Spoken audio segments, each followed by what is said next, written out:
What's up, YouTube? Capital G here, looking at another new card coming out in the Dark Illusion. Once again, the Dark Illusion is the set that comes after Shining Victories. It's the Dark Magician set, and this is called Spell Strider. It's a monster, and if that name sounds familiar, it should. In fact, let me show you guys the close-up right quick. This is what the artwork looks like.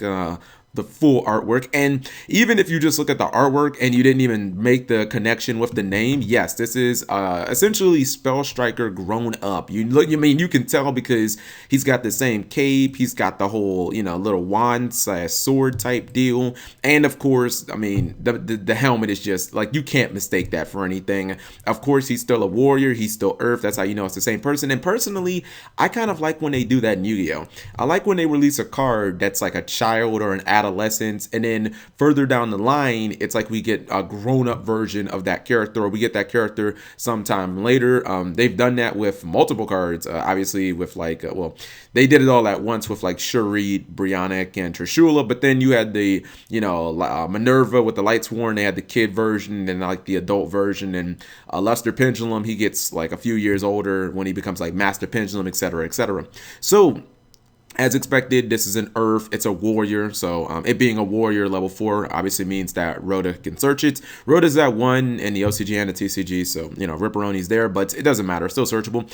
The card has a very good stat line: 1800 attack, 600 defense. It's pretty good. Like, it's still in 2016. If you can give me a level 4 that's 1800, like, I can do some legitimate damage. The Draco archetype is kind of throwing a monkey wrench into that because they've got 1950s and 1850s, which kind of are random. But in general, I still think 1800 is still pretty solid for a level 4 monster.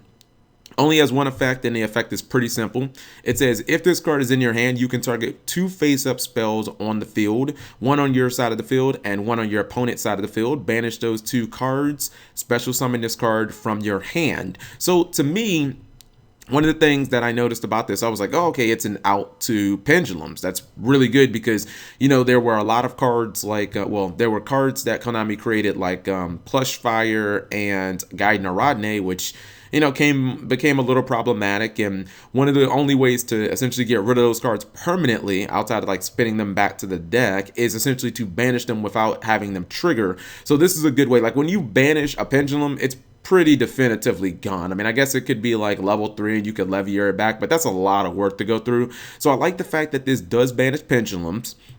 And then it's just it isn't limited to pendulums. I try and think about like across the board and how this card could work up in different matchups. And I think of like Monarchs with Domain. That card is like a serious problem for a lot of decks that want to use the extra deck. So this card can hit field spells. It can hit face up continuous spells on your opponent's side of the field. I'm trying to think of a continuous spell on your opponent's side of the field that's like really problematic. There aren't really that many Floodgate continuous spells. The only one that comes to mind is like Dimensional Fissure, but field spells definitely pretty important. Being able to hit pendulum cards, definitely pretty important. Now, the thing about it is, you do have to banish a continuous spell or a face-up spell on your side of the field. So I tried to think of some cards that would kind of have some synergy with this, and some of the ones that I thought of were Brilliant Fusion. Just because when Brilliant Fusion hits the field and you get your Seraphonite, like, usually you already got what you wanted. You got your stuff in the graveyard, you got your extra summon, you're already pretty much Gucci. Or you can use it on one of the continuous spell cards that kind of act like Rhoda, cards like Tenki and Dynamis Charge, cards that the second that they activate and resolve, them being face up on the field, like, I mean, they give you a little bit more utility, but at the same time, they're really not necessary. Like, Dynamis Charge does protect your what's it called, your pins from destruction by putting them back in your hand. Fire Formation Tenki gives you that extra 100, just like Tencent. But for the most part, once you activate them, you got your 1-for-1, so it wouldn't be that big of a problem to just banish them. Another thing is, this card can be normal summoned. Obviously, it can be pendulum summoned as well, so you could even technically, hypothetically, play it in like a pendulum mirror match because it is a level 4 Earth monster. There's a little card called Naturia Beast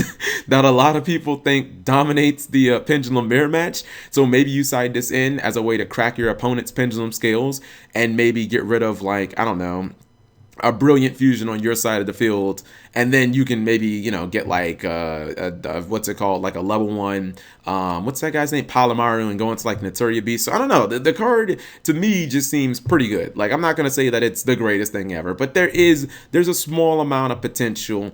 It would have been, see, I'm trying to think if it would have been 2 face-ups on the field. It would have been just dumb. If it just would have been 2 face-up spells on the field, like, this would have been Konami's way of saying, okay, we hear you. We're going to try and make some extreme countermeasures against pendulums, because every deck forever would side this against pendulums. Like, you would never leave your pendulum scales open, because people would just summon this and just crack your scales every single, and it's a special summon. Get out of here. Level 4, you can get it back with Norden Synergy for days. But anyways, I think the card is still definitely pretty good. It's just we're gonna have to figure out ways of making it so that we don't really take negs in the process, so that only your opponent takes negs.